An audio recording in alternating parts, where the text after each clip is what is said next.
Good morning dear friend. मैं आप लोगों के बीच एनसीईआरटी का सेशन लाने जा रहा हूं, जो क्लास 6 से लेकर क्लास 12 तक होगी हिस्ट्री सब्जेक्ट के लिए। आज हमारा लेक्चर क्लास 6 चैप्टर 1 पे होगा। मेरा जो मेन उद्देश्य है इस सेशन लाने का वो ये है, चाहे किसी भी तरह की कॉम्पिटिटिव एग्जाम्स हो, चाहे वो रेलवे का हो, चाहे एसएससी हो, चाहे बीपीएससी हो या यूपीएससी हो, आपको अपने प्रिपरेशन के ईयरली स्टेज में आपने सुनना होगा, टॉपर से भी सुना होगा या फिर अपने कंसर्न फैकल्टी से भी सुना होगा कि आपको एनसीईआरटी से ही शुरुआत करनी होती है। तो मेरा मेन उद्देश्य यही था कि आपको मैं यहाँ से एक शुरुआत दे सकूँ, और इसीलिए मैंने एनसीईआरटी का सेशन लाने के लिए मेरे दिमाग में ये बात आई। तो मैं इसी संदर्भ में आपके बीच में ये सेशन लेकर आया हूँ। तो ठीक है, हम यहाँ पे क्लास 6 चैप्टर 1 को डिस्कस करते हैं। तो हमारा जो चैप्टर 1 है वो है व्हाट, व्हेन एंड वेयर।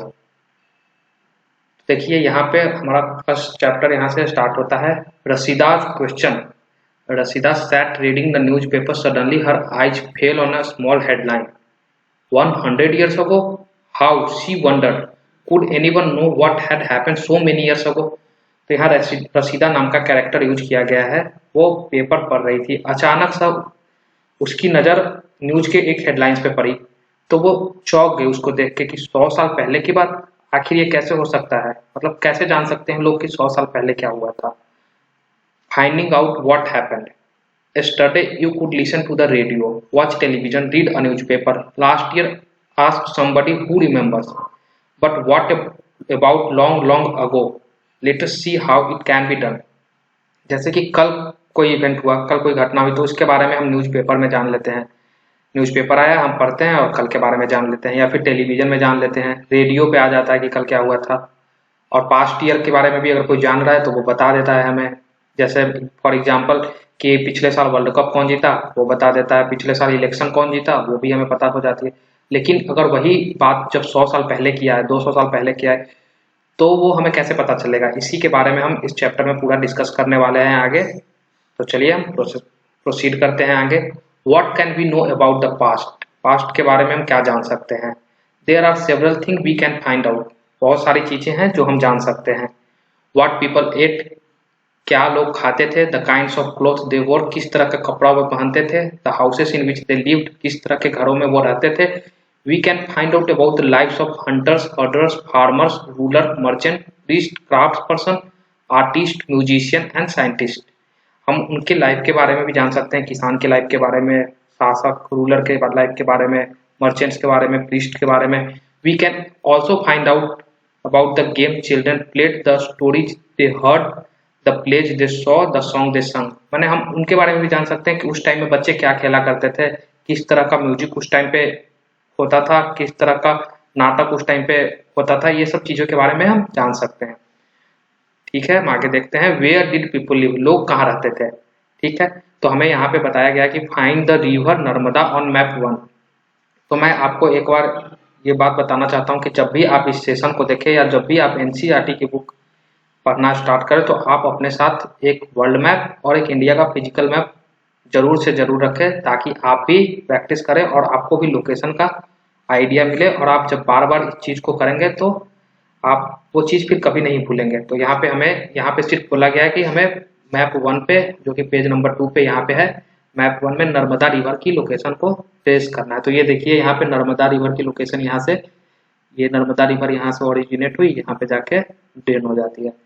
तो बस एनसीईआरटी में तो इतना ही दे रखा था, तो लेकिन मैं थोड़ा सा एडिशनल इन्फॉर्मेशन इसके बारे में मैंने ऐड किया है नर्मदा रिवर के बारे में। तो ये देखिए नर्मदा रिवर के बारे में यहाँ से मैंने थोड़ा सा इसके बारे में शॉर्ट नोट्स भी बनाया है। Narmada river rises from Amarkantak plateau, Anuppur district, Madhya Pradesh. ये यहाँ अमरकंटक प्लेटू से ओरिजिनेट होती है और ये जाके यहाँ पे गल्फ ऑफ खंबत के पास यहाँ अरेबियन सी में ड्रेन हो जाती है। ठीक, और ये जो नर्मदा रिवर है ये ट्रेडिशनल बाउंड्री का फॉर्मेशन करती है नॉर्थ इंडिया और साउथ इंडिया के बीच में। तो एक क्वेश्चन यहाँ से भी आ सकता है कि which river form the traditional boundary between north India and south India, तो वो हो जाएगा नर्मदा रिवर। ये देखिए दे रखा है, it forms the traditional boundary between north India and south India. It flows westward. कौन से डायरेक्शन में फ्लो करती है, तो वेस्टवर्ड डायरेक्शन में फ्लो करती है। इसका लेंथ क्या है, तो इसका लेंथ है 1312 किलोमीटर। Before draining through the gulf of Khambhat into Arabian sea. ठीक है, और मैं एक बात आपको यहाँ पे बता देना चाहता हूँ कि जितनी भी एंशियंट साइट हमें मिली है वो किसी न किसी रिवर के किनारे पे ही मिली है, चाहे वो नर्मदा रिवर हो, चाहे वो गंगा रिवर हो, चाहे वो इंडस रिवर हो। उसके पीछे का मेन रीजन ये था कि पानी सबसे जरूरी चीज होता है लाइवलीहुड के लिए, तो ये है कि जितनी भी साइट्स मिली है वो किसी न किसी रिवर के बैंक पे ही मिली है। ठीक है, तो यहाँ पे ट्रेडिशनल बाउंड्री का फॉर्मेशन होता है, जैसा कि हमने देखा अभी कि यहाँ ट्रेडिशनल बाउंड्री, जैसे ये जो है नर्मदा रिवर, इधर नॉर्थ इंडिया हमारा हो गया नर्मदा रिवर के इस साइड, और इस साइड नर्मदा रिवर का साउथ इंडिया हो गया। तो एक क्वेश्चन यहाँ से भी आ सकता है कि which river form the traditional boundary between north India and south India, तो उसका आंसर हो जाएगा नर्मदा रिवर। ठीक है, अब हम आगे चलते हैं।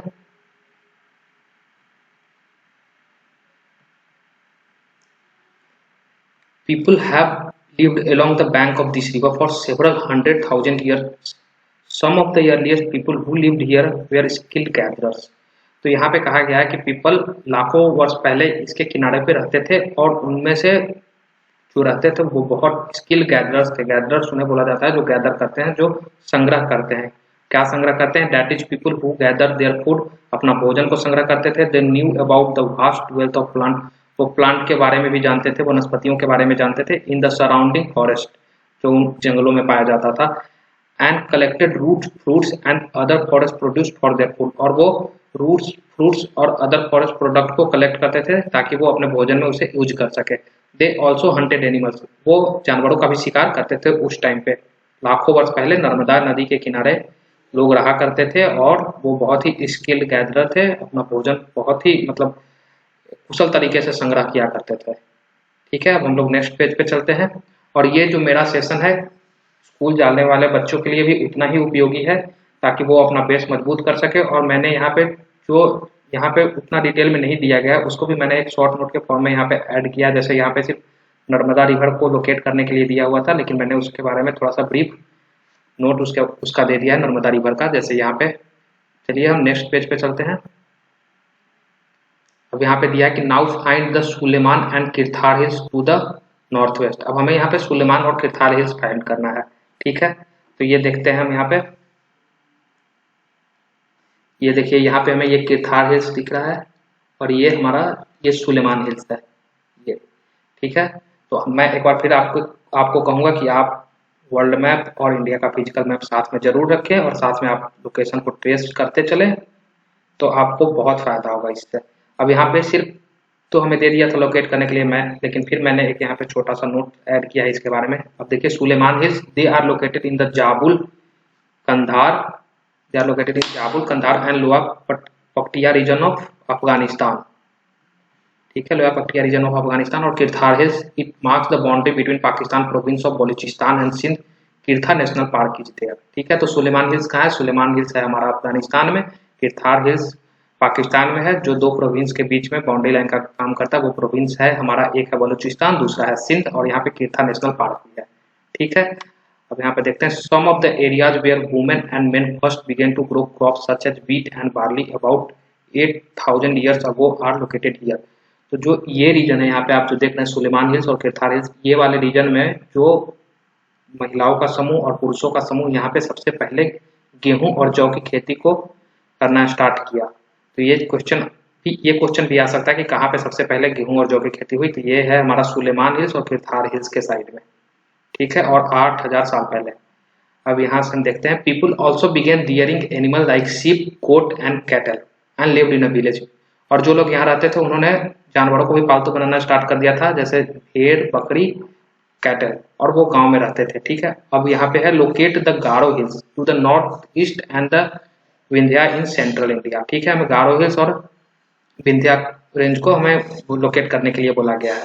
ठीक है, तो यहाँ पे हम देख रहे हैं जैसे कि हमारा ये रहा हमारा गारो हिल्स, यहाँ पे आपको दिख रहा होगा इस मैप में, और ये हमारा रहा विंध्या, ये आपको दिख रहा होगा मैप में। ठीक है, तो जो गारो हिल्स है उसके बारे में मैंने यहाँ पे एक ब्रीफ नोट्स बना दिया है आपके लिए, ताकि आपको हेल्प हो सके। The Garo hills are part of Garo Khasi range in Meghalaya. Garo hills Meghalaya में है। People who reside in Garo hills are known as Garo. जो लोग गारो हिल्स के आसपास रहते हैं उन्हें हम गारोज बोलते हैं। उसके बाद highest point of Garo hills क्या है, ये भी क्वेश्चन आ सकता है कि what is the highest point of Garo hills. तो Nokrek peak is the highest point of Garo hills, ये आपको याद होना चाहिए कि हाईएस्ट पीक क्या है गारो हिल्स का, तो वो नौकरेक पीक है। और यहाँ एक बाल buckram national wild life park है गारो हिल्स के साउथ में, जो मतलब पांडा वहाँ पे रहता है। पांडा तो इंडिया में जनरली पाया नहीं जाता है, ये चाइना में पाया जाता है, लेकिन यहाँ पे जो नेशनल वाइल्ड लाइफ पार्क है वहाँ पे पांडा भी पाया जाता है। तो ठीक है। और सेंट्रल इंडिया ये जो विंध्या है, यहाँ पे विंध्या रेंज, विंध्याचल का नाम आपने सुन रखा होगा, तो ये यहाँ पे है। ठीक है, ये विंध्या हमारा यहाँ पे हुआ। उसके बाद में हम आगे देखते हैं। तो यहाँ देखिए है कि the places where rice was first grown are to the north of Vindhyas. तो जहाँ राइस सबसे पहले हुआ वो कौन सा लोकेशन था, तो ये विंध्या हमारा है, इसके नॉर्थ में, इस साइड में राइस का सबसे पहले प्रोडक्शन हुआ था विंध्या के। ये चीजें आपको पता होना चाहिए, आप इस चीज को ट्रेस कर सके तो ज्यादा सही होगा। अब हमें आगे बोला गया है कि trace the river Indus and it's tributaries. तो हमें अब इंडस रिवर को ट्रेस करना है और उसके ट्रिब्यूटरी को ट्रेस करना है। ठीक है, तो हम यहाँ देख रहे हैं कि ये देखिए इंडस रिवर, यहाँ पे ये इंडस रिवर हमारा ये हुआ, ये इससे ट्रेस करना है। ये देखिए ये नियर मानसरोवर लेक के पास तिब्बतियन प्लेटू से ओरिजिनेट होती है इंडस रिवर, और उसकी जो ट्रिब्यूटरी है ये झेलम, रावी, सतलज, ब्यास और ये चेनाब। ठीक है, इसकी ट्रिब्यूटरी, और ट्रिब्यूटरी क्या होती है, ट्रिब्यूटरी का हिंदी होता है सहायक। तो जो सहायक नदियां हैं वो हमेशा मेन नदी से तो छोटा ही होगी। तो यहाँ दे रखा है, जैसे ये आप देख सकते हैं यहाँ पे कि tributaries are smaller river than flow into a larger river. ठीक है, about 4700 years ago some of the earliest cities flourished on the bank of these river। मैंने आपको कुछ देर पहले ही बताया था कि जितनी भी एंशियंट साइट मिली है वो सबसे पहले वो या तो किसी रिवर के बैंक पे मिले है या फिर किसी ओशियन के किनारे में मिली है। उसका रीजन वही था कि पानी सबसे ज़्यादा इम्पोर्टेंट है, इसलिए वो वहाँ पाई गई है। तो 4700 साल पहले यहाँ पे सिटी हुआ करता था इंडस नदी के किनारे पे। ठीक है, इंडस नदी के बारे में हम थोड़ा सा जान लेते हैं, क्या कहाँ से ओरिजिनेट करती है। तो ये देख लेते हैं, it originate near the Mansarovar lake in Tibetan प्लेटू on the northern slope of Kailash mountain range. The Indus create the सप्त सिंधु डेल्टा ऑफ पाकिस्तान। ये सप्त सिंधु डेल्टा क्रिएट करती है पाकिस्तान में। It drains into the Arabian sea near the port city of Karachi. ये कराची के पास Arabian सी में जाके मिल जाती है।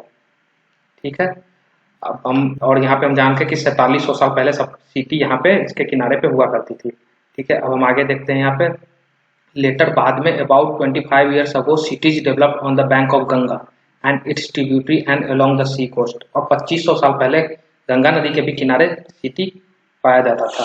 तो गंगा नदी के बारे में भी हम देख लेते हैं। देखिए गंगा, ये यहाँ पे हम पहले ट्रेस कर लेते हैं। गंगा ये देखिए गंगोत्री से निकलती है, गंगोत्री ग्लेशियर। तो ग्लेशियर तो आपको पता ही होगा कि ग्लेशियर बर्फ के फॉर्म में होता है, वो जब बर्फ पिघलता है तो भगीरथी रिवर का निर्माण होता है। भगीरथी रिवर जब आगे हिमालय से नीचे आती है तो उसमें अलकनंदा रिवर आके मिल जाती है। तो भगीरथी और अलकनंदा जब मिलती है तब गंगा रिवर का फॉर्मेशन होता है। वो गंगा रिवर यहाँ से होते हुए बिहार से होते हुए पश्चिम बंगाल में जाके सुंदरवन डेल्टा का फॉर्मेशन करते हुए बे ऑफ बंगाल में मिल जाती है। और इसकी ट्रिब्यूटरी जो है यहाँ से सोन नदी, सोन नदी भी यहाँ अमरकंटक प्लेटू से ही निकलती है, जहाँ से नर्मदा नदी निकलती थी। सोन नदी अमरकंटक प्लेटू से निकल के वो यूपी होते हुए सोनभद्र होते हुए पटना के पास आके गंगा में मिल जाती है। तो सोन नदी गंगा की ट्रिब्यूटरी नदी है। हम देख लेते हैं थोड़ा सा गंगा और सोन के बारे में। तो देख लीजिए, Ganga the river originate in the Himalayan mountains at the terminus of Gangotri glacier. When the ice of the river melt, it forms the clear water of Bhagirathi River. As the Bhagirathi River flow down the Himalaya, it joins Alaknanda River, officially forming Ganga River. The mouth of river Ganga forms the world largest delta known as Sundarban Delta। जैसा कि मैंने आपको अभी बताया, Ganga is also the home for fresh water dolphin. Dolphin जो कि endangered species है, विलुप्त प्रजाति के कैटेगरी में आती है। अब हम सोन के बारे में देख लेते हैं। Son it originate near Amarkantak hill in Anuppur district of Madhya Pradesh. जहाँ से नर्मदा नदी निकलती है वहीं से सोन नदी भी निकलती है। And finally merges with Ganga river near Patna. यहाँ पे थोड़ा सा प्रिंटिंग मिस्टेक हो गया है, यहाँ finally merges with Ganga river near Patna. ठीक है, अब हम सोन नदी को थोड़ा सा ट्रेस कर लेते हैं कि सोन नदी के यहाँ पे हमने गंगा इंडस को कर लिया और उसकी ट्रिब्यूटरी झेलम, रावी, सतलज, ब्यास, चेनाब। यहाँ पे हमने गंगा को कर लिया ट्रेस कि गंगा रिवर निकलती है। अब हम सोन को करते हैं। तो ये देखिए आप, सोन यहाँ से अन्नपूर्ण डिस्ट्रिक्ट से निकली, यहाँ से होते हुए सोनभद्र के रास्ते, रोहतास के रास्ते होते हुए पटना के पास ये गंगा नदी में मिल जाती है। तो ये सोन नदी का आप जरूर अपने मैप पे, फिजिकल मैप पे इस चीज़ को करें ताकि आपको लोकेशन हमेशा के लिए याद हो जाए। आप जितना प्रैक्टिस कीजिएगा उतनी जल्दी आपको ये चीज़ें याद हो जाएगी। और ये क्लास 6 वाले बच्चे भी जरूर से जरूर करें, और जो क्लास 8 में हो, 9th में हो, 10th में हो, वो भी इस सेशन को जरूर से जरूर देखें ताकि उनका बेस मजबूत हो पाए। ठीक है, हम चलते हैं फिर। यहाँ पे हमने locate the Ganga and its tributary called the Son, तो हमने इस चीज को भी लोकेट कर लिया, गंगा और सोन को। In ancient time the area along these rivers to the south of the Ganga were known as Magadh, now lying in the state of Bihar. जो गंगा रिवर है उसके जो साउथ में जो एरिया था मगध हुआ करता था। मगध के बारे में कौन नहीं जानता है, मगध का साम्राज्य बहुत ही विशाल साम्राज्य हुआ करता था। Its ruler were very powerful, उसके जो शासक थे बहुत ही शक्तिशाली थे। जैसे कि हमने सुन रखा है कि मौर्य साम्राज्य हुआ करता था मगध में, उसके राजा जो थे चंद्रगुप्त मौर्य के टाइम पे पूरा भारत में उनका शासन था, सिंध तक उनका एरिया सिंध तक आता था। तो मतलब जो कहा जाता है कि उस समय सबसे बड़ा शासक उस टाइम के जो थे वो हमारे चंद्रगुप्त मौर्य थे, जो कि मगध से बिलोंग करते थे, जो कि गंगा के साउथ में स्थित है बिहार में। And set up a large kingdom set up in the other parts of the country as well. मैंने जैसा कि आपको बताया कि इनका जो साम्राज्य था चंद्रगुप्त मौर्य का, उस समय अफगानिस्तान सिंध तक हुआ करता था, तो इन अदर पार्ट में भी हुआ करता था, इस कंट्री के अलावा भी, इंडिया के अलावा दूसरे कंट्री में भी हुआ करता था। Throughout people travel from one part of the subcontinent to another. अब सब कॉन्टिनेंट क्या है, तो सब कॉन्टिनेंट जो ये हमारा एरिया है इंडिया, ये इधर पाकिस्तान अफगानिस्तान ये सबको मिला के इसी एरिया को हम सब कॉन्टिनेंट कहते हैं। तो पहले पीपल यहाँ से इस सब कॉन्टिनेंट से दूसरे सब कॉन्टिनेंट में भी ट्रेवल करते थे। ठीक है, the hills and high mountains including the Himalaya desert rivers and seas made journey dangerous at times. तो यहाँ पे जैसे कि हम जानते हैं कि यहाँ पे हिमालय रिवर है, उसके बाद डेजर्ट है, उसके बाद में रिवर्स है, इंडस रिवर है। तो उसके कारण जो ट्रेवल करते थे लोग, उनकी यात्रा थोड़ा सा मतलब दिक्कत होता था उन्हें ट्रेवल करने में, और डेंजरस खतरनाक भी था, बट नेवर इम्पॉसिबल। मतलब ये भी नहीं था कि अगर वो चाह गए कि हमें ट्रेवल करना है तो इम्पॉसिबल है कि वो ट्रेवल नहीं कर सकते हैं, ये असंभव है, ऐसा कुछ नहीं था। वो अगर चाहते थे कि हमें ट्रेवल करना है तो डिफिकल्ट था, बट करते थे travel. So men and women move in search of livelihood. आदमी और औरत मूव करते थे इन लाइवलीहुड के सर्च में। As also to escape from natural disaster like flood और ड्राउट। जैसे अब मान लीजिए कि इधर ड्राउट हो गया, नेचुरल कैलेमिटीज हो गई, ड्राउट हो गया, फ्लड आ गया, गंगा रिवर में फ्लड आ गया, तो यहाँ के लोग जो रह रहे हैं, जैसे आज ही बिहार में कोसी में जैसे फ्लड आ जाता है, तो क्या होता है कि वहाँ के जो लोग रह रहे हैं वो एक जगह से दूसरे जगह विस्थापित हो जाते हैं। तो उस टाइम में भी यही सिचुएशन थी कि जब गंगा रिवर में फ्लड आ गया या फिर किसी कारण से गया वाले रीजन में सुखाड़ हो जाता है, तो ड्राउट हो गया, तो खाने के लिए नहीं है, तो लोग वहाँ से अपने लाइवलीहुड, अपने जीवन के लिए वहाँ से ट्रेवल करके दूसरे जगह पे जाते थे। तो वही चीज़ को यहाँ पे दिया गया है, और वो चीज़ें आज भी है। तो मतलब अगर हम डेवलपमेंट के बारे में बात करें तो इस चीज़ में हमें लगेगा कि ये चीज़ पुरानी चीज़ों से अभी तक बदली नहीं है, क्योंकि ये जो हम बात कर रहे हैं ये 2000 साल पहले की बात कर रहे हैं, 2500 साल पहले की बात कर रहे हैं कि बाढ़ आ जाता था तो लोग यहाँ से उस जगह दूसरे जगह विस्थापित हो जाते थे। लेकिन सिचुएशन आज भी कुछ ज़्यादा बदली नहीं है। आज भी हम देखते हैं कि कोसी रिवर में अगर बाढ़ आती है तो वहाँ के लोग वहाँ अपना घर सब कुछ छोड़ के दूसरे जगह जाके बसते हैं। तो आज भी सेम ही चीज़ है, बाकी आप समझ सकते हैं। Sometimes men marched in armies conquering others' lands. Besides, merchants traveled with caravans or ships carrying valuable goods from place to place, and religious teachers walked from village to village, town to town, stopping to offer instruction and advice on the way. Finally, some people perhaps travel driven by a spirit of adventure, wanting to discover new and exciting places. All these lead to sharing of ideas between people. तो देखिए इसमें क्या होता था कि एक तो लोग आर्मी के फॉर्म में भी जाते थे, जैसे अब ये राजा मतलब जो मगध का राजा है वो दूसरे जगह जाके चाहता था कि उसके लैंड को हम कंक्वेयर करें, एक्वायर कर लें। तो उसके सेना में जितने भी लोग शामिल होते थे वो भी चाहते थे इस जगह से दूसरे जगह, वही उन्हीं के मतलब मेन जो एम होता था उनका ये होता था कि दूसरे को लैंड को कंक्वेयर करना है, जीतना है। ठीक है, उसके बाद में टीचर एक जगह से दूसरे जगह जाता था पढ़ाने के लिए। जैसे आज भी आप देखते होंगे कि पटना का टीचर दिल्ली जाता है पढ़ाने के लिए, अपने आइडियाज को शेयर करता है। तो आइडियाज का भी उस टाइम पे शेयरिंग हो रहा था, इधर से लोग उधर जा रहे थे, उधर से लोग इधर आ रहे थे, तो आइडियाज का भी शेयरिंग हुआ। दूसरा चीज कल्चरल शेयरिंग एक्सचेंज भी हुआ, कल्चर भी एक्सचेंज हुआ, उनका कल्चर इधर आया, इधर का कल्चर उधर गया। जैसे आज भी आप देख सकते हैं फॉर एग्जांपल कि अगर आप आज अमेरिका जाते हैं तो देखिएगा कि अमेरिका का जो कल्चर है इंडिया के कल्चर से बिल्कुल अलग है, और अमेरिकन लोग अगर इंडिया आते हैं तो उन्हें दिखेगा कि उनका जो कल्चर है वो इंडिया के कल्चर से बिल्कुल डिफरेंट है। तो कल्चरल एक्सचेंज भी होता है, वहाँ के लोग यहाँ आके कुछ सीखते हैं, यहाँ के लोग वहाँ जाके कुछ कल्चरल चेंजिंग करते हैं। तो उसी के बारे में बताया कि उस टाइम में भी ये होता था कि इधर के लोग उधर जाते थे और वहाँ अपने विचारों का आदान प्रदान करते थे। ठीक है, अब हम आगे देखते हैं why do people travel now it is. आज लोग क्यों मूव करते हैं, ट्रेवल करते हैं। Look at map one once more, hills mountains and sea from the natural frontier of the subcontinent. While it was difficult to cross these frontiers, those who wanted could and did scale the mountain and cross the seas. People from across the frontiers also came into the subcontinent and settled here. यही चीज को यहाँ बताया गया कि आज जैसे आज किसी को जाना है तो आज भी वो चीजें हैं, आज भी सी है, आज भी हिमालय है, आज भी सब कुछ है, लेकिन जो चाहता है कि हमको जाना है उस साइड ट्रेवल करना है तो ऐसा तो है नहीं कि इम्पॉसिबल है, जाते ही हैं लोग, ट्रेवल करते हैं और दूसरे जगह जाकर रहते हैं। विचारों का आदान प्रदान होता है, कल्चरल एक्सचेंज होता है, और उधर का भी लोग अगर चाहता है कि हमें सब कॉन्टिनेंट में आना है तो आता है लोग, और यहाँ भी आए भी हैं और सेटल भी हुए हैं यहाँ पे। इसी चीज को यहाँ पे बताया गया है।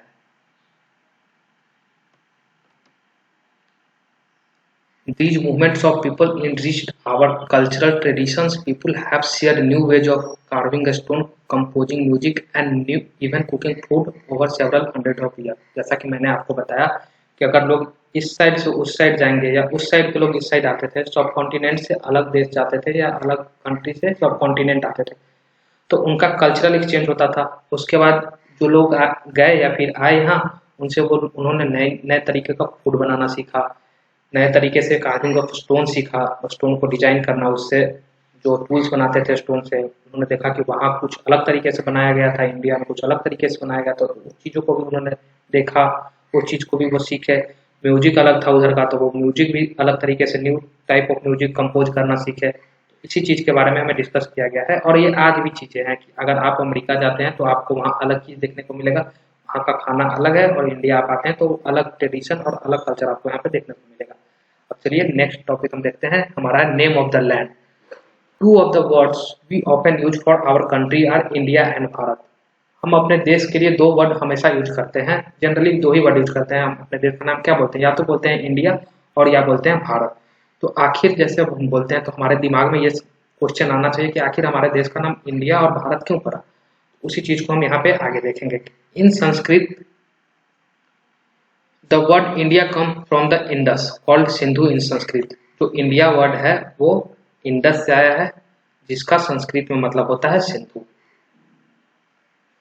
Find Iran and Greece in your atlas. हमें ईरान और ग्रीस का लोकेशन फाइंड करने के लिए कहा गया है। तो ठीक है, हम यहाँ पे आप वर्ल्ड मैप जरूर रखें। देखिए यहाँ पे ग्रीस है, ये ग्रीस हुआ और ये ईरान हुआ। ठीक है, ग्रीस को ही एथेंस बोलते हैं और यहाँ के लोग को हिंदी में इसे यूनान बोलते हैं ग्रीस को, और यहाँ के लोग को यूनानी भी बोलते थे। जैसे कि आपने सुना होगा कि भारत पर यूनानी का भी आक्रमण हुआ था। तो ये ग्रीस हुआ और इसी को एथेंस बोलते हैं, इसी को हिंदी में यूनान बोलते हैं, और ये ईरान हुआ। और यहाँ पे एक मैं आपको एडिशनल इन्फॉर्मेशन दे देता हूँ, यहाँ पे स्टेट ऑफ होमरूज स्टेट यहीं पे पाया जाता है। ठीक है, होमरूज जल डमरू के बारे में आपने सुन रखा होगा, वो यहीं पे है ईरान के पास ही। तो ठीक है, अब यहाँ पे हमें ट्रेस करने के लिए बोला गया था। आप जरूर अपने फिजिकल मैप में ट्रेस करिए इसको, जिससे आपको लोकेशन का आइडिया मिलेगा। ठीक है, The Iranians and the Greeks who came through the northwest about 2500 years ago and were familiar with the Indus। जो ईरान के लोग थे और जो ग्रीस के लोग थे यूनानी थे, और ईरानियन लोग थे जो नॉर्थ वेस्ट की डायरेक्शन में आए 2500 साल पहले। और वो इंडस नदी, जो इंडस रिवर है ना, यहाँ पे इंडस रिवर आप जैसा कि ये देख रहे हैं, ये यहाँ से निकलती है मानसरोवर लेक के पास, और यहाँ से जाते हुए ये कराची के पास में ट्रेन करती है। तो ये इंडस रिवर से ये ईरानियन और यूनानियन जो दोनों थे, वो दोनों इस रिवर से फैमिलियर थे। ठीक है, ये हमें यहाँ पे बताया गया कि ये उससे फैमिलियर थे। कॉल्ड इट द हिंदोस और द इंडोस। ये इस रिवर को, इंडस रिवर को या तो हिंदोस बोलते थे या इंडोस बोलते थे। And the land to the east of the river was called India. जो इस रिवर के ईस्ट में जो लैंड है, जैसा कि आप देख रहे हैं, ये रिवर इधर पाकिस्तान भी हो गया, थोड़ा सा पाकिस्तान का एरिया थोड़ा बहुत, और ये इंडिया। तो यूनानी और ईरानी जो इंडस रिवर के ईस्ट में जो लैंड था उसको उन्होंने इंडिया कहना स्टार्ट किया, उसी से हमारा जो देश का नाम है इंडिया आया। ठीक है, ये कितना इंटरेस्टिंग फैक्ट है कि इंडिया आखिर आया कहाँ से। तो हमने देखा कि ग्रीस पीपल और ईरानियन पीपल इंडस को इंडोस नाम से जानते थे और इंडस के जो ईस्ट में जो लैंड था उसको उन्होंने इंडिया कहना स्टार्ट किया, तभी से हमारे देश का नाम इंडिया हो गया। ठीक है, अब यहाँ पे हमने देख लिया the name Bharata was used for a group of people who lived in the north west and who are mentioned in the Rigveda.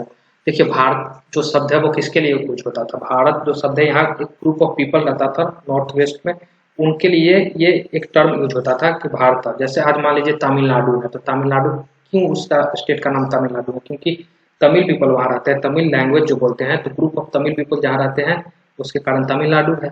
Kannada जहाँ रहते हैं वो कर्नाटक है। इसी तरह से उस टाइम पे यहाँ पे जो पीपल रहते थे उनके ग्रुप को भारत बोला जाता था, जिसका मेंशन हमारे ऋग्वेद में भी किया गया है। तो उसी के कारण जो ग्रुप ऑफ पीपल रहते थे उनको भारत कहा जाता था। तो जो लोग जहाँ रहता है उसके नाम पे भी उस एरिया का नाम पड़ जाता है, जैसा कि मैंने आपको बताया तमिलनाडु हुआ, कर्नाटक हुआ।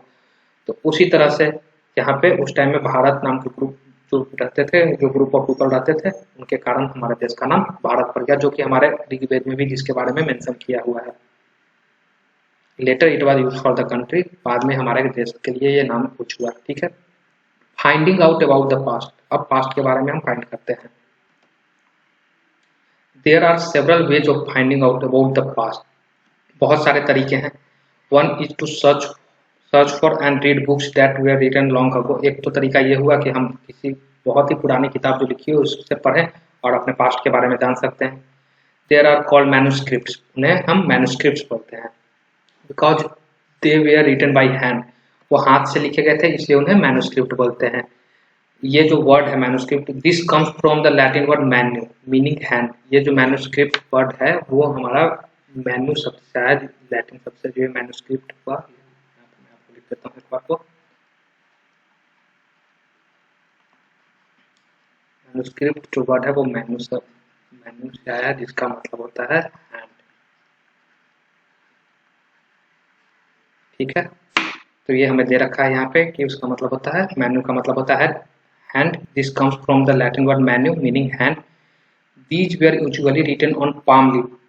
ये जनरली जो था वो पाम लीफ पे लिखा जाता था। मैन्युस्क्रिप्ट जो हमें मिली है वो पाम लीफ पे लिखी हुई मिली है, या फिर और the specially prepared bark of a tree known as the birch which grows in the Himalaya. या फिर जो हिमालय में एक खास प्रकार की जो पेड़ पाई जाती थी उसके छालों पे भी हमें मैन्युस्क्रिप्ट मिला है, क्योंकि उस टाइम पे लिखा जाता था या तो पाम ट्री के लीफ पे या फिर हिमालय में जो ट्री पाई जाती है उसके छाल पे लिखा हुआ। ठीक है, over the years many manuscripts were eaten away by insects, some were destroyed but many have survived. तो बहुत सारा इंस्क्रिप्ट आज के डेट में या तो उसे कीड़ों ने खा लिया, लेकिन बहुत सारा जो है कि वो बचा हुआ भी है, जिससे हमको जानकारी मिलती है। ये देखिए आप मैन्युस्क्रिप्ट ये है जो कि या तो पाम लीफ पे लिखा हुआ है या फिर पेड़ के छालों पे लिखा हुआ है, जो हिमालय में पाई जाती थी। ठीक है, हम अब आगे देखते हैं। Often preserve in temples and monasteries, मतलब जो अभी भी मंदिर में मौजूद है, मोनेस्टरीज में मौजूद है, उसमें हमको मिल जाता है ये चीज़ देखने के लिए, और उससे हम पास्ट के बारे में जान लेते हैं। This book deals with all kind of subject. ये जो मिली है उसमें और सभी तरह के सब्जेक्ट के बारे में इसमें लिखा हुआ है। ये हमारे जो मैन्युस्क्रिप्ट मिला है उसमें religious beliefs and practices, the lives of king, medicine and science, धर्म के बारे में लिखा हुआ है, तो राजाओं की जिंदगी कैसा हुआ करती थी उसके बारे में लिखा हुआ है, मेडिसिन और साइंस के बारे में भी लिखा हुआ है। जो मेरा पढ़ाने का है लैंग्वेज है वो मैंने बाइलिंगुअली रखा है, ताकि हिंदी मीडियम वाले भी स्टूडेंट भी इस सेशन को अच्छे से समझ सके और इंग्लिश मीडियम वाले तो समझ ही सकते हैं। चलिए आगे देखते हैं। Besides there were epics poems plays many of these were written in Sanskrit, others were in Prakrit. जो भी मैन्युस्क्रिप्ट मिला है मतलब वो संस्कृत में लिखा हुआ मिला था, या तो प्राकृत लैंग्वेज उस समय की हुआ करती थी जो कि लैंग्वेज ऑफ कॉमन पीपल या फिर ऑर्डिनरी पीपल का होता था, जो आम आदमी का लैंग्वेज था।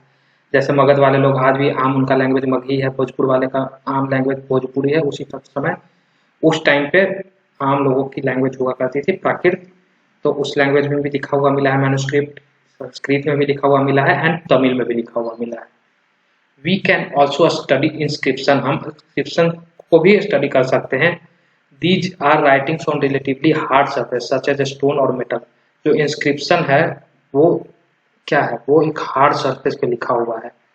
मतलब या तो आइदर स्टोन पे लिखा हुआ है, पत्थर पे लिखा हुआ, या फिर मेटल पे। आप सोच सकते हैं पत्थर कितना हार्ड है, या फिर मेटल पे, लोहा पे, इस टाइप के मेटल पे भी लिखा हुआ मिला है। Some time king got their order inscribed on so that people could see, read and obey them.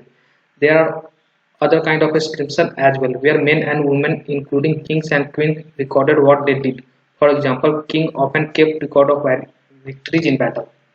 तो जो जैसे जो इंस्क्रिप्शन मिला है हमें, उस पे किंग्स का ऑर्डर भी लिखा हुआ मिला है। जैसे कि उस टाइम पे क्या होता था कि इंस्क्रिप्शन, आप इस चीज़ को समझ सकते हैं ऐसे कि इंस्क्रिप्शन रिलेटिवली हार्ड सरफेस पे लिखा जाता था, और जो मैन्युस्क्रिप्ट था, हमने देखा कि मैन्युस्क्रिप्ट क्या था, तो मैन्युस्क्रिप्ट जनरली सॉफ्टर चीज पे, वो पाम ट्री के लीफ पे लिखा जाता था, या फिर जो हिमालयन में ट्री पाए जाते हैं उसके बाग पे लिखा जाता था, उसके छाल पे लिखा जाता था। तो वो एक तरह से परमानेंट नहीं हुआ, वो बहुत जल्दी डिस्ट्रॉय हो जाता था।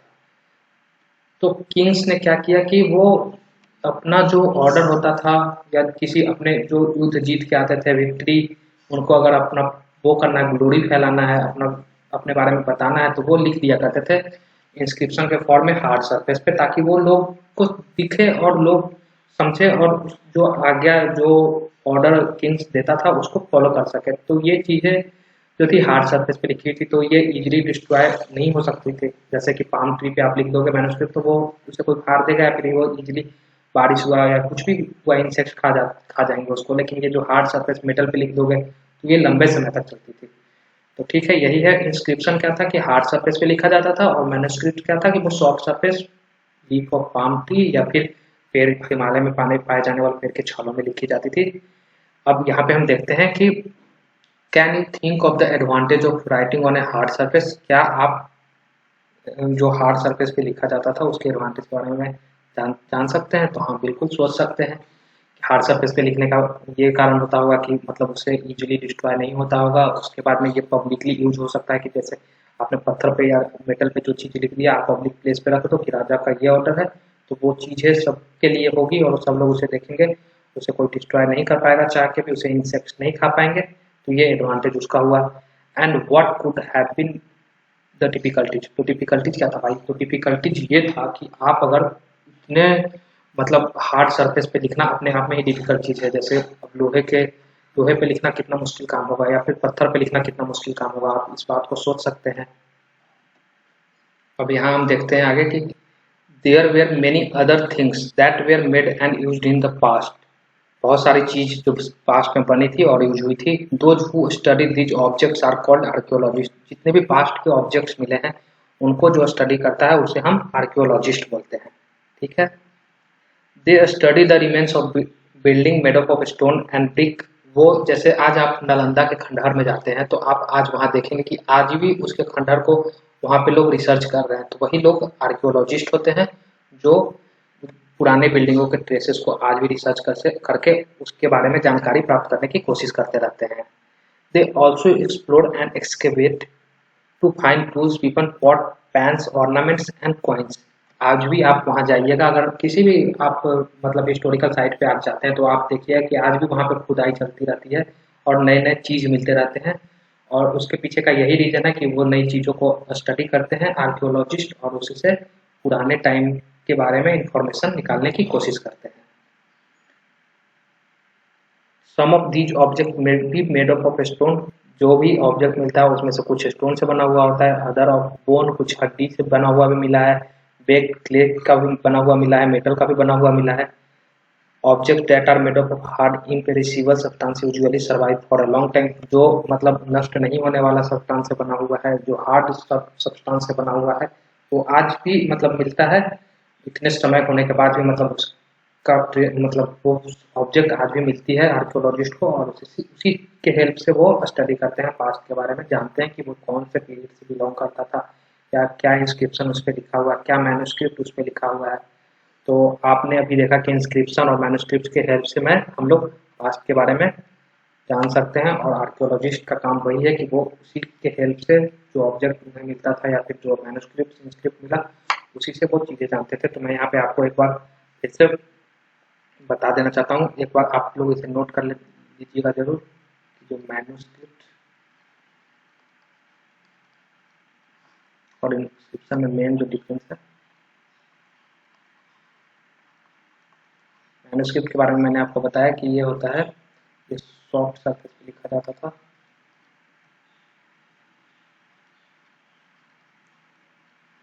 सॉफ्ट सरफेस पे, जैसा कि पाम ट्री के लीफ पे, और ये हार्ड सरफेस पे।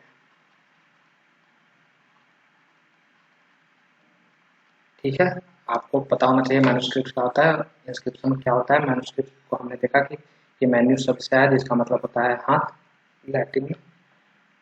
यहाँ हम आगे देखते हैं, जैसे ये देखिए आप लोग को फिगर दे रखा है, ये एंशिएंट साइट से हमें मिली है खुदाई के बाद, या जो भी आर्कियोलॉजिस्ट को मिली थी, तो इसी के हेल्प से यहाँ पे कुछ लिखा हुआ है, या फिर इसको रिसर्च करते हैं कि ये ऑब्जेक्ट किस टाइम पीरियड से बिलोंग करती थी, किस एरा से ये बिलोंग करती थी। इस तरह का पॉट हुआ, या फिर इस तरह का जो जानवर की तरह का चित्र इसमें बना हुआ है, और इसके में मतलब मैं देख के ही लग रहा है कि ये स्टोरेज के काम में आता होगा। जो भी है इसमें जैसे पानी स्टोर कर सकते हैं, या फिर ग्रेन्स को स्टोर कर सकते हैं।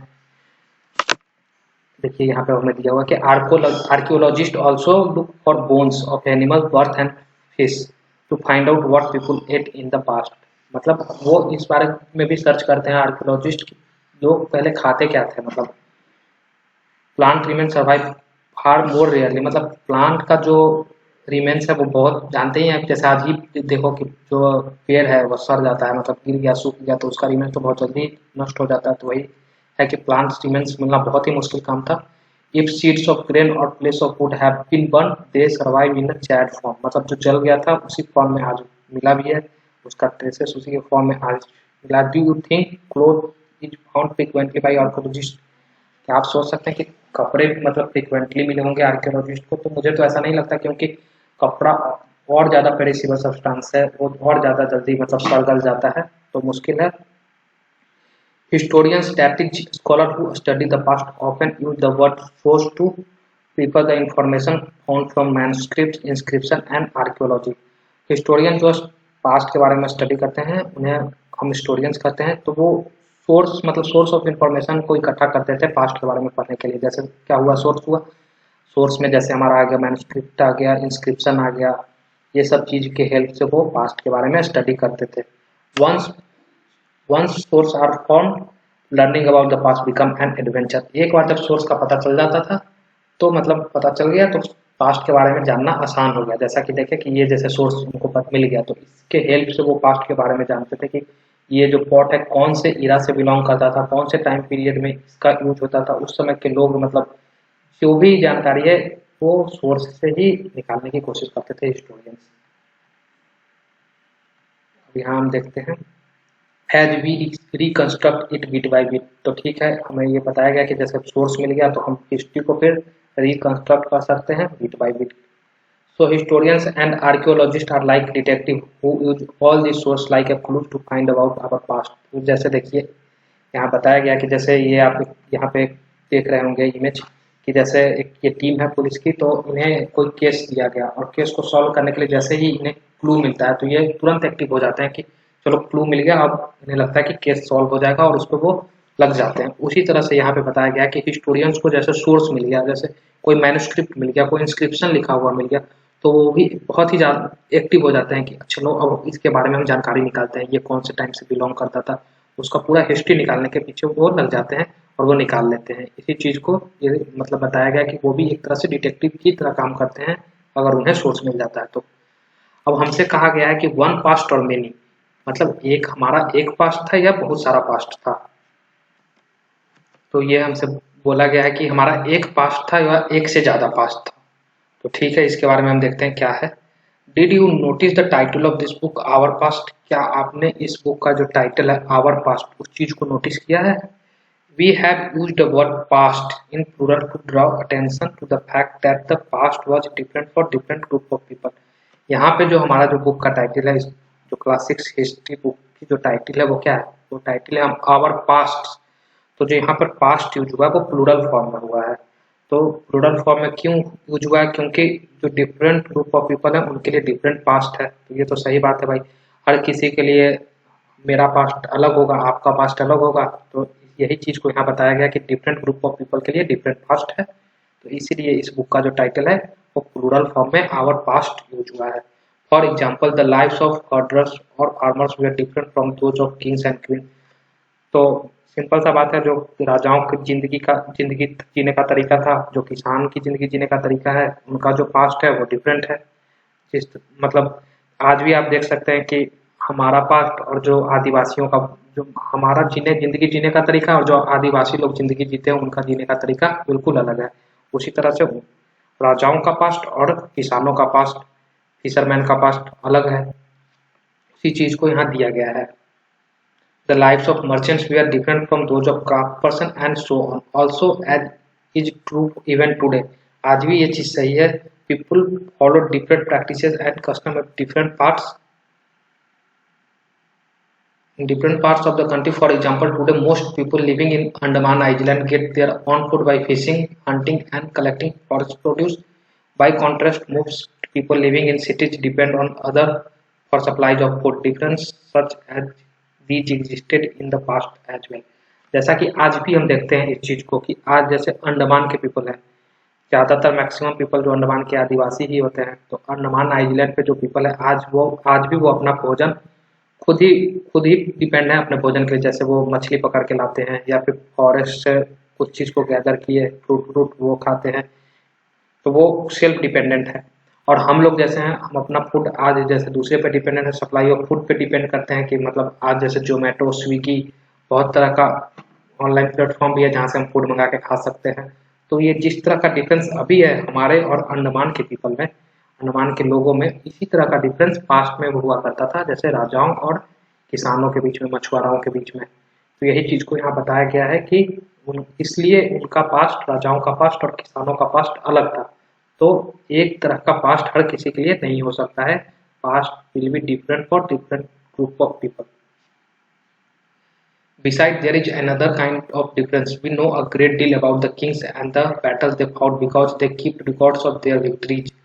Generally, ordinary people such as hunter, fishing folk, gatherers, farmers, or herders did not keep records of what they did. Will archaeology help us to find out about their lives? There is much that remains unknown. तो जैसे कि यहाँ बताया गया है कि एक तरह का और डिफरेंस था, जैसे कि उस टाइम पे राजा क्या किया, जैसे अशोक का शिलालेख अभी भी हमको मिलता है। तो वो क्यों मिलता है? वो राजा था, उसके पास सोर्सेस ज़्यादा थे, तो वो चीज़ों को लिख देता था। उस चीज़ों को वो अपने ग्लोरी के फॉर्म में भी लिख दिया कि उसे मतलब ज़्यादा से ज़्यादा अपना वाहवाही करवाना है, तो वो लिख दिया कि वो युद्ध जीता, उसने वहाँ विक्ट्री की। तो उस चीज़ों को उसने लिख दिया, तो उसकी ट्रेसेस तो आज मिल जाती है आर्कियोलॉजिस्ट को, वो उस चीज़ के बारे में जान लेते हैं। जो लेकिन उस टाइम पे जो कॉमन पीपल, ऑर्डिनरी पीपल थे, किसान, मछुआरे, ये सब जो लोग थे, वो तो लिख नहीं पाते थे, उनके पास उतना रिसोर्स था नहीं, तो वो उस चीज़ को लिख नहीं पाते थे। तो उनका ट्रेसेस आज भी बहुत मतलब लिमिटेड मात्रा में ही मिल सका है, और बहुत सारी चीज़ें उनके बारे में आज भी अननोन है, क्योंकि उनका सोर्स ही नहीं कुछ है, तो आर्कियोलॉजिस्ट तो स्टडी कर नहीं पाएंगे उनके बारे में। और जो राजाओं का है वो मिलता है, क्योंकि वो लिख देते थे, उनके पास सोर्स था, वो राजा थे, तो उनके बारे में मैन्युस्क्रिप्ट्स भी मिला है, उनके बारे में इंस्क्रिप्शन भी मिला है, लेकिन कॉमन पीपल के बारे में ऐसा कुछ नहीं मिला है। चलिए नेक्स्ट कॉन्सेप्ट हम लोग देखते हैं, व्हाट डू डेट मीन्स। ये बहुत ही इंपॉर्टेंट कॉन्सेप्ट है। जैसे आज हम लोग कह रहे हैं कि आज हमसे कोई पूछा कि आज कौन सा डेट है, तो आज हम जैसे कि उससे बताएं कि आज 8 दिसंबर 2020 है। ठीक है, तो 8 दिसंबर 2020 है, तो ये कैसे आया कि आज कैसे कह सकते हैं कि आज 8 दिसंबर 2020 है। इसी कॉन्सेप्ट को हम अभी सीखते हैं कि डेट आया कहाँ से और डेट का मतलब क्या होता है। तो ठीक है, इसको मैंने एक ब्रीफ नोट के फॉर्म में बहुत ही अच्छे तरीके से यहाँ पे समझा दिया है, आप इसे देखिए। यहाँ पे देखिए, ये जो जीरो है उसके इधर 1000 सी, इसके इधर 1000 BC। तो इस चीज़ को मैं आपको समझा रहा हूँ, आप बहुत ही ध्यान से यहाँ देखिए। जो जीरो यहाँ पे रेफरेंस है, जीरो को हम यहाँ रेफरेंस ले रहे हैं, तो ये जो रेफरेंस है ये क्या है? ये जो रेफरेंस है ये हमारा हुआ बर्थ ऑफ जीसस क्राइस्ट, यहाँ रेफरेंस लेते हैं। ठीक है, बर्थ ऑफ क्राइस्ट को हम यहाँ पे रेफरेंस लेते हैं। जब मतलब यीशु मसीह का जब जन्म हुआ था उसको हम जीरो मानते हैं, और उनके जन्म के बाद वाली घटनाओं को हम आफ्टर बर्थ ऑफ क्राइस्ट के फॉर्म में डिनोट करते हैं। सी जिसे बोलते हैं कॉमन एरा या फिर एनो डोमिनी एडी, और उनके पहले जो भी इवेंट हुई थी उसको हम बीसी या बीसी बिफोर क्राइस्ट या बिफोर कॉमन एरा बोलते हैं। तो ठीक है, तो जो भी घटनाएं क्राइस्ट के बाद हुई, जैसे भारत आजाद क्राइस्ट के बाद जन्म लेने के बाद 1947 में हुआ, तो वो हम उसे 1947 सी या फिर 1947 ईडी एडी बोल सकते हैं, ठीक। और जो घटना उनके पहले हुआ, जैसे इंडस वैली सिविलाइजेशन या जिस तरह की घटनाएं उनसे पहले हुई, उसको हम बीसी बोलते हैं, ठीक है। तो जो डेट का कॉन्सेप्ट आया है वो बर्थ ऑफ क्राइस्ट के ही रेफरेंस पॉइंट ऑफ व्यू से आया है।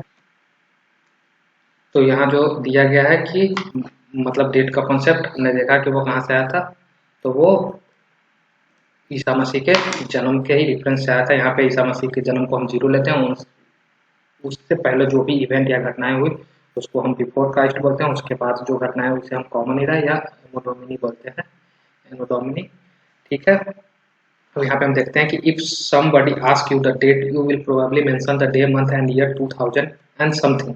जैसे आपसे कोई पूछा, तो मैंने अभी बताया कि आपसे कोई पूछा, आप बोलते हैं कि मतलब 15 अप्रैल 2000 या जो भी डेट बोलते हैं, तो उसका क्या मतलब होता है, मतलब these year are counted from the date generally assign to the birth of Jesus. इस चीज़ को मैंने बहुत ही बेहतरीन ढंग से यहाँ पे आपको समझा दिया इमेज फॉर्म में, तो ये चीज़ आप खुद से पढ़ लीजिएगा और इस चीज़ को समझ लीजिएगा कि जैसे बर्थ ऑफ क्राइस्ट को हम रिफरेंस लेते हैं, 0 लेते हैं, उसके बाद जो भी घटनाएं हुई उनके बर्थ के बाद उसे हम सी में डिनोट करते हैं, कॉमन एरा, और उनके जन्म से जो भी पहले हुई उसे हम बीसी में, बिफोर क्राइस्ट का मतलब before the birth of Christ, और सी का मतलब after the birth of Christ, ठीक है।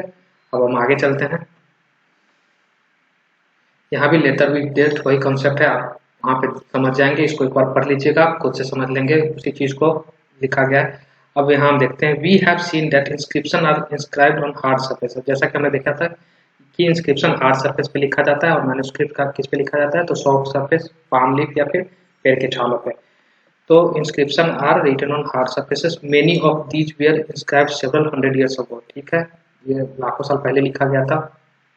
All inscription contain both script and languages, जितनी भी इंस्क्रिप्शन है वो स्क्रिप्ट और लैंग्वेज दोनों उसमें होती है। Language which were used as well as script, language which were used as well as scripts have changed over time. समय के धीरे धीरे जैसे जैसे समय बीतता गया उस हिसाब से स्क्रिप्ट भी चेंज होती गई इंस्क्रिप्शन की, और लैंग्वेज भी चेंज होते चला गया। जैसे जैसे नया मतलब दौर आते गया उस हिसाब से इंस्क्रिप्शन पे लोग नए नए तरीके से उस पर लिखने लगे, स्क्रिप्ट उनका चेंज होते गया और लैंग्वेज भी चेंज होते गया। So how do scholars understand what was inscribed. तो मतलब जो स्टडी कर रहा है इस चीज़ का, इंस्क्रिप्शन का, उनके लिए कितना मुश्किल होगा कि पहले वो चीज़ कुछ अलग ही लैंग्वेज में इंस्क्रिप्शन मिला था और बाद में जो इंस्क्रिप्शन मिला वो कुछ अलग लैंग्वेज में मिला, तो उनके लिए ये चैलेंजिंग हो गया वो चीज़ को समझना। तो वो एक प्रोसेस से इस चीज़ को समझते हैं। This can be done through a process known as decipherment. वो जिस प्रोसेस से इस चीज़ को समझते हैं उस प्रोसेस को हम डिसिफॉर्मेंट बोलते हैं। मतलब ओवर टाइम, मतलब जो स्क्रिप्ट और लैंग्वेज था इंस्क्रिप्शन का वो चेंज होते गया, तो उस चीज़ को समझने के लिए जो स्कॉलर्स, जो आज हमारे हिस्टोरियंस हैं, जिस प्रोसेस को यूज करते हैं उस प्रोसेस को हम डिसिफॉर्मेंट बोलते हैं। One of the famous stories of decipherment come from Egypt, a country in North Africa where there were kings and queens about 5000 years ago। एक इसके बारे में, डिसिफरमेंट के बारे में एक स्टोरी है कि मतलब नॉर्थ अफ्रीका में एक देश था जहाँ पे मतलब 5000 साल पहले एक राजा और एक रानी हुआ करते थे। अब उसी के बारे में हम देखते हैं क्या स्टोरी था। Rosetta is a town on the north coast of Egypt. Rosetta एक शहर है, एक टाउन है नॉर्थ कोस्ट ऑफ इजिप्ट का। इजिप्ट को मिस्र भी बहुत कहा जाता है। And here an inscribed stone was found. यहाँ पे एक इंस्क्रिप्शन मिला था, ठीक है, इंस्क्रिप्शन जानते हैं, हार्ड सरफेस पे यहाँ पे स्टोन पे लिखा हुआ था, which contain inscription in 3 different language and script, Greek and 2 form of Egyptian। 3 different language में इंस्क्रिप्शन लिखा हुआ था, तो सोचिए कितना मुश्किल होता होगा कि मतलब 3 डिफरेंट फॉर्म में लैंग्वेज लिखा हुआ, मतलब टाइम बाई टाइम वो चीज़ें चेंज होती चली गई, लैंग्वेज और स्क्रिप्ट उनका चेंज होते चला गया, तो वो चीज़ चैलेंजिंग था हिस्टोरियंस के लिए। तो उसी के बारे में यहाँ पर कहानी लिखा हुआ है कि मतलब रोसेटा नाम की एक शहर थी नॉर्थ कोस्ट ऑफ इजिप्ट के पास, तो वहाँ पे मतलब इंस्क्रिप्शन मिला स्टोन पे लिखा हुआ कि मतलब 3 डिफरेंट लैंग्वेज में लिखा हुआ इंस्क्रिप्शन मिला। Scholars who could read Greek figure out the names of kings and queens were enclosed in a little frame. तो देखिए यहाँ पे ग्रीक में भी लिखा हुआ था और 2 फॉर्म ऑफ इजिप्टियन लैंग्वेज में लिखा हुआ था। तो जो ग्रीक जानता था, जो मतलब हिस्टोरियंस स्कॉलर्स ग्रीक जानते थे,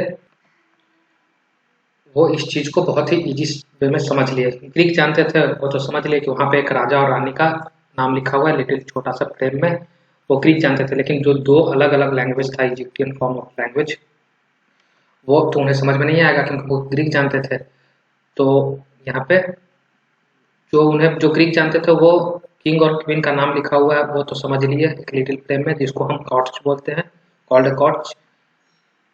They they then place the Greek and the Egyptian side by side, and identify the sounds for which the Egyptian letters stood.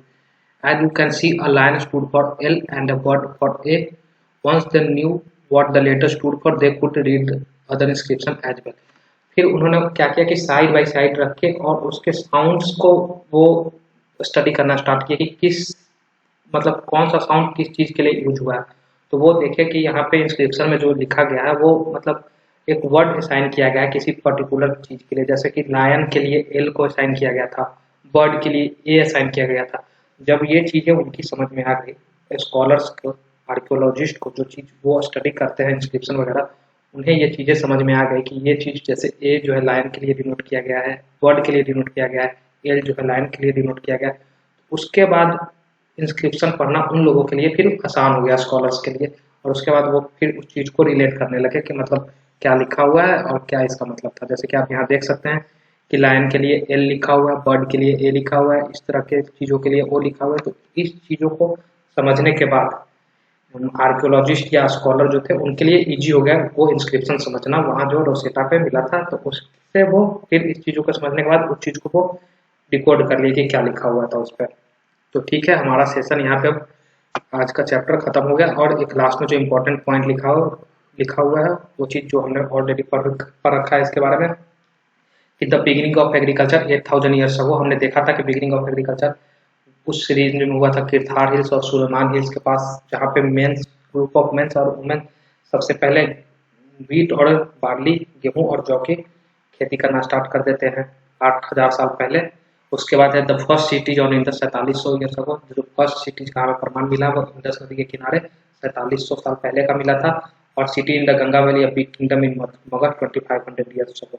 तो मगध के बारे में भी हमने जाना था कि मगध जो गंगा नदी के साउथ में बिहार में मिलता है, वो 2500 साल पहले उसका को मिला है हमें। और मगध बहुत ही विशाल साम्राज्य हुआ करता था, वहाँ का राजा चंद्रगुप्त मौर्य के बारे में आप लोगों ने सुना होगा, अशोक के बारे में आप लोगों ने सुना होगा। तो हमारा यहाँ पे सेशन आज का समाप्त होता है। एक बार मैं इसको क्विक रिवीजन करवा देता हूँ आपको 2 मिनट में, कि ताकि आपको जो चीज़ें हैं वो जल्दी से याद हो जाए और क्विक रिवीजन से आप जल्दी समझ में। देखिए हमारा जो पहला चैप्टर है व्हाट, व्हेन एंड वेयर है, फर्स्ट चैप्टर। इसमें रसीदा नाम की एक लड़की न्यूज़पेपर पढ़ते रहती है। उसके दिमाग में उसकी नज़र एक न्यूज़ पे पड़ती है तो वो चौंक जाती है कि 100 साल पहले का न्यूज़ दिया हुआ है। तो वो सोचने लगती है कि इतना पहले लोग कैसे जानता था, इस घटनाओं के बारे में कैसे जाना, फिर मतलब 100 साल पहले क्या हुआ था, 200 साल पहले क्या हुआ था। तो उसी के बारे में पूरे चैप्टर में डिस्कस किया गया है कि कैसे लोग जानते थे। What can we know about the past, मतलब लोग क्या खाते थे सब हम जान सकते हैं पास्ट को स्टडी करके, किस तरह का कपड़ा पहनते थे, किस तरह के घर में रहते थे। यहाँ पे हमें नर्मदा नदी को लोकेट करने के लिए कहा गया था। तो हमने देखा कि नर्मदा नदी अमरकंटक प्लेटू से निकलती है मध्य प्रदेश में और जाके गल्फ ऑफ कंबत के पास अरबियन सी में ड्रेन कर जाती है। ठीक है, इसके अगल बगल में लोग रहा करते थे लाखों साल पहले, जो कि स्किल्ड गैदरर होते थे, जो अपना फूड बहुत ही स्किल्ड मैनर में इकट्ठा करते थे। यहाँ पे हमें फिर बताया गया कि सुलेमान हिल्स और किरथार हिल्स को लोकेट करने के लिए कहा गया। सुलेमान हिल्स हमने देखा था कि यहाँ पे है, सुलेमान हिल्स अफगानिस्तान में, किरथार हिल्स जो है वो बाउंड्री फॉर्म करता है पाकिस्तान के 2 प्रोविंस के बीच में, एक है हमारा सिंध, दूसरा बलूचिस्तान। किरथार हिल्स और किरथा नेशनल पार्क यहाँ पे है। फिर हमें यहाँ पे गारो हिल्स को भी लोकेट करने के लिए कहा गया था। तो गारो हिल्स मेघालय में है और गारो हिल्स का जो हाईएस्ट पीक है उसका नाम है नौकरेक। और यहाँ मलप्पुरम वाइल्ड लाइफ पार्क भी है जहाँ पे पांडा पाया जाता है। ठीक है, उसके बाद हमें इंडस को ट्रेस करने के लिए कहा गया था। तो इंडस नदी यहाँ पे मानसरोवर लेक के पास से निकलती है और जम्मू कश्मीर में भारत में इंटर करती है। उसके बाद में वो पाकिस्तान के पोर्ट सिटी कराची से अरेबियन सी में ड्रेन करती है। और इंडस नदी के जो ट्रिब्यूटरी है, सहायक नदियाँ झेलम, रावी, सतलज, ब्यास और चेनाब है। और इस चीज़ को आप जरूर से जरूर फिजिकल मैप पे ड्रॉ करें। गंगा को भी ट्रेस करने के लिए यहाँ पे बोला गया है कि लोकेट गंगा इन ट्रिब्यूटरी। तो गंगा हम देखते हैं यहाँ गंगोत्री ग्लेशियर से निकलती है, उसके बाद में यहाँ बे ऑफ बंगाल में मिल जाती है बिहार उत्तराखंड होते हुए। उसके बाद में इसकी एक ट्रिब्यूटरी सोन नदी है, जो कि जहाँ से नर्मदा नदी निकलती है वहीं से सोन नदी निकलती है अमरकंटक प्लेटू से, और ये पटना के पास आके गंगा नदी में मिल जाती है। उसके बाद हमें यहाँ पे बताया गया था कि 4700 साल पहले इंडस नदी के किनारे में शहर हुआ करता था। तो ये मैंने आपको पहले भी बताया था कि जितनी भी मैक्सिमम साइट्स जो मिली है किसी न किसी रिवर के किनारे पे ही मिली है। उसका मेन रीजन यही था कि पानी हमारे लिए बहुत ही इंपॉर्टेंट है। और गंगा के किनारे 2500 साल पहले मगध नाम का भी शहर हुआ करता था, जो कि गंगा के साउथ में बिहार में स्थित था। मगध एम्पायर के बारे में हमने सुना कि वहाँ राजा चंद्रगुप्त मौर्य, राजा अशोक हुए, वहाँ के सम्राट अशोक। ठीक है, उसके बाद में हम देखते हैं। उसके बाद में इंडस रिवर, गंगा रिवर, सोन रिवर के बारे में हमने जान लिया। और उसके बाद में भारत का नाम भारत कैसे पड़ा और इंडिया कैसे पड़ा। तो ग्रीस पीपल और ईरान पीपल जब इंडस के साइड आए तो वो इंडस को इंडोस या इंडोस नाम से जानते थे, और उन्होंने इंडस के जो ईस्ट में जो लैंड है उसको उन्होंने इंडिया कहना स्टार्ट किया। तो इंडिया, तभी से हमारे देश का नाम इंडिया पड़ गया। तो ये कॉन्सेप्ट बहुत ही इंपॉर्टेंट है कि इंडिया का इंडिया नाम कैसे पड़ा और भारत का भारत नाम कैसे पड़ा। तो भारत का नाम यहाँ पे ग्रुप ऑफ पीपल जो रहते थे उसे भारत नाम से जाना जाता था, तो उन्हीं से हमारे देश का नाम भारत पड़ा, जिसका मेंशन ऋग्वेद में भी किया हुआ है। तो इंडस मतलब इंडिया और भारत नाम कैसे पड़ा वो हम लोगों ने देख लिया। उसके बाद मैन्युस्क्रिप्ट हम लोग देखते हैं यहाँ पे जो मैन्युस्क्रिप्ट है। तो मैन्युस्क्रिप्ट जो पाम ट्री पे लिखा गया या फिर हिमालय के पेड़ में पाए जाने वाले छालों पे, बार्क पे लिखा गया, उससे हम मैन्युस्क्रिप्ट बोलते हैं, जो सॉफ्ट सरफेस पे लिखा हुआ था, बहुत पुराने। और मैन्युस्क्रिप्ट जो शब्द है मैन्यू लैटिन वर्ड से आया है जिसका मतलब हैंड होता है। और इंस्क्रिप्शन के बारे में हमने देखा कि इंस्क्रिप्शन हार्ड सरफेस पे लिखा जाता था, मतलब स्टोन पे लिखा जाना या फिर मेटल सरफेस पे लिखा जाना, जिससे राजाओं अपना ऑर्डर या फिर अपनी विक्ट्री को मतलब डिनोट करने के लिए यूज किया करते थे। ठीक है। उसके बाद में हमने ये देखा कि जो पास्ट ऑब्जेक्ट को स्टडी करता है उसे हम आर्कियोलॉजिस्ट बोलते हैं। उसके बाद में फिर हमें हमें ये पूछा गया कि हमारे सिर्फ एक पास्ट है अनेक पास्ट है। तो हमने ये भी देखा कि जो हमारे बुक का टाइटल है वो है आवर पास्ट। इसका मतलब जो पास्ट वर्ड यूज हुआ वो प्लूरल फॉर्म में हुआ है। डिफरेंट लोग के लिए, डिफरेंट ग्रुप ऑफ पीपल के लिए डिफरेंट पास्ट है। राजाओं का अलग पास्ट था, किसानों का अलग पास्ट था। और ये चीज़ें आज भी हमें देखने को मिलती है डिफरेंस। जैसे आज हमारे जीने का लाइफ स्टाइल अलग है, जो अंडमान में पीपल रह रहे हैं उनके जीने का लाइफ स्टाइल अलग है। इसी तरह का डिफरेंस उस टाइम में भी हुआ करता था। और राजाओं का पास तो हमें मिलना इसलिए भी आसान है क्योंकि वो उनके पास सोर्स होता था। वो राजाओं थे, जैसे अशोक का शिलालेख आपने सुना होगा कि अशोक का शिलालेख मिलता है, लेकिन आपने ये नहीं सुना होगा कि किसानों का शिलालेख मिला हो या फिर फिशरमैन का शिलालेख मिला हो, क्योंकि वो कॉमन पीपल थे, ऑर्डिनरी पीपल थे। आज भी आप ऑर्डिनरी पीपल का डिफरेंस और रिच पीपल के बीच में डिफरेंस देखते हैं, उसी तरह का डिफरेंस उस टाइम में भी हुआ करता था। तो फार्मर का पास्ट हमें आज भी देखने को नहीं मिलता है, ज़्यादा ज़्यादा उन्हीं का पास्ट मिलता है राजाओं के बारे में, या फिर जो ऑब्जेक्ट मिलता है उसके उसके हेल्प से फिर हम पास्ट को जानते हैं कि वो ऑब्जेक्ट, जैसे पॉट मिला, कॉइन मिला, तो ये किस राजा के टाइम पे ये कॉइन चलता था, या फिर ये ऑब्जेक्ट कब यूज होता था, उसका टाइम पीरियड हम फाइंड कर सकते हैं। तो इसके हेल्प से हम आर्कियोलॉजिस्ट या फिर हिस्टोरियन इस चीज़ को करते हैं। उसके बारे में डेट का हमने कॉन्सेप्ट देखा कि डेट क्या होता है। तो डेट को हमने रेफरेंस पॉइंट लिया, बर्थ ऑफ क्राइस्ट है, जो बर्थ ऑफ क्राइस्ट के बाद जो भी इवेंट हुआ उसे हमने सी बोला, कॉमन एरा या फिर एनो डोमिनी के फॉर्म में डिनोट किया। जैसे 2021 है अभी, तो 2021 को हम 2021 सी या 2021 एडी बोल सकते हैं। और जो बर्थ ऑफ क्राइस्ट के पहले जो इवेंट हुआ उसे हम बीसी बोलते हैं, बिफोर क्राइस्ट। बिफोर क्राइस्ट का मतलब होता है before the birth of Christ. इससे आप इस चीज़ को याद रख सकते हैं कि बीसी का मतलब हुआ बिफोर क्राइस्ट। तो बिफोर क्राइस्ट क्या, before Christ before the birth of Christ. तो जो before the birth of Christ जो भी इवेंट हुआ उसे हम बीसी से डिनोट करते हैं उस डेट को। और जो यीशु मसीह के जन्म के बाद जो इवेंट हुई उसको हम या तो एडी से डिनोट करते हैं या सी से डिनोट करते हैं। तो ये कॉन्सेप्ट, ये इतना सब फिगर से आप इस चीज़ को बहुत ही इजी वे में समझ सकते हैं। फिर हमने यहाँ पे आगे देखा, यहाँ हमने आगे देखा कि एक मतलब धीरे धीरे समय के साथ साथ स्क्रिप्ट बदलते गए और उसका लैंग्वेज भी चेंज होते गया। तो उसी के बारे में एक स्टोरी पढ़ना था हमें, रोसेटा नगर के बारे में। रोसेटा नगर में एक इंस्क्रिप्शन मिलता है जिसमें एक ग्रीक लैंग्वेज और दो अलग इजिप्टियन लैंग्वेज में लिखा हुआ था। तो जो ग्रीक लैंग्वेज जानते थे स्कॉलर वो तो इजीली समझ गए कि ये मतलब एक राजा और रानी का नाम लिखा हुआ है, लेकिन वो जो नहीं जानते थे जो लैंग्वेज, उनको दिक्कत हो रही थी वो पढ़ने में। तो वो फिर उन्होंने उसे साइड बाय साइड फिर उसे एनालाइज किया और उसके साउंड को मतलब कोड करने की कोशिश की है कि ये लेटर किसके सिंबल के रूप में यूज हुआ है। तो वो फिर उस चीज़ को जब समझे कि जैसे ए लेटर जो वहाँ पे यूज हुआ था वो बर्ड के लिए यूज हुआ था, जो एल लेटर यूज हुआ था वो लायन के लिए यूज हुआ था। तो उस चीज़ को जानने के बाद वो फिर उस इंस्क्रिप्शन को आसानी से पढ़ सके और जानकारी निकाल सके। तो ये सेशन हमारा आज यहीं पे समाप्त होता है, और आप अपना कमेंट जरूर करें कि आपको ये सेशन कैसा लगा। तभी मैं आपके बीच में फिर जल्दी से एक दूसरा सेशन चैप्टर 2 आपके बीच में लाऊंगा। और जितने भी ज़रूरतमंद लोग हैं उनके बीच आप ये ज़रूर से ज़रूर शेयर कर सकें ताकि उनको भी इस चीज़ का बेनिफिट मिल सके। और स्टूडेंट जो क्लास 6 में है, 8 में है, वो इस चीज़ को देखेंगे तो उनका भी बेस मजबूत होगा और बेसिक अंडरस्टैंडिंग मिलेगी उनको, जिससे वो अपना आगे की पढ़ाई मतलब उनके लिए आसान हो जाएगी। जब बेसिक अंडरस्टैंडिंग आपकी अच्छी होती है तो आगे चीज़ें आसान हो जाती है। तो थैंक यू, और ज़रूर से ज़रूर लाइक, शेयर और फीडबैक ज़रूर दीजिए। और किसी भी तरह की प्रॉब्लम आपको लगे तो आप कमेंट करके जरूर हमें बताएं, ताकि मैं अगले वीडियो में उस चीज़ को इम्प्रूव कर सकूं। धन्यवाद।